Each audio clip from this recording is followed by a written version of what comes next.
भाई लोग नमस्कार। तो फाइनली आ गया जिस गाने का इंतज़ार आप सब बहुत ही ज़्यादा बेसब्री से कर रहे थे, उस गाने का फाइनल रिलीज डेट आप सबके बीच आ गया है। जी हाँ, मैं बात कर रहा हूँ पावर स्टार पवन सिंह का अपकमिंग सॉन्ग जाड़ा वर्सेस गर्मी के बारे में, जो कि आप सबको बता दो कि इस गाने को गाया गया है भोजपुरी के सुर सम्राट आप सबके चहेते पावर स्टार पवन सिंह के द्वारा। यह एक सोलो सॉन्ग होने वाला है और इस गाने को लिखा गया है बहुत ही बवाल राइटर प्रकाश बारूद जी के द्वारा, जो कि हर गाना इनका बारूद के जैसा बूम करता है। और इस गाने में म्यूजिक दिया गया है आप सबके चहेते म्यूजिक डायरेक्टर छोटे बाबा बसही जी के द्वारा, जो कि बहुत ही कमाल का म्यूजिक इस गाने में होने वाला है। भाई लोग आप सबको बता दो कि इस गाने को आप सबके बीच DRJ records Bhojpuri YouTube channel के माध्यम से रिलीज किया जाएगा।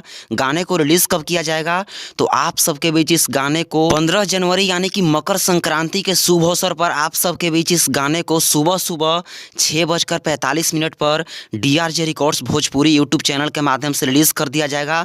आप सब तैयार हो जाइए, वीडियो को शेयर करके सभी के पास पहुंचाइए ताकि सबको यह जानकारी मिल जाए। चलो ठीक है, एकदम राज भोगा जा।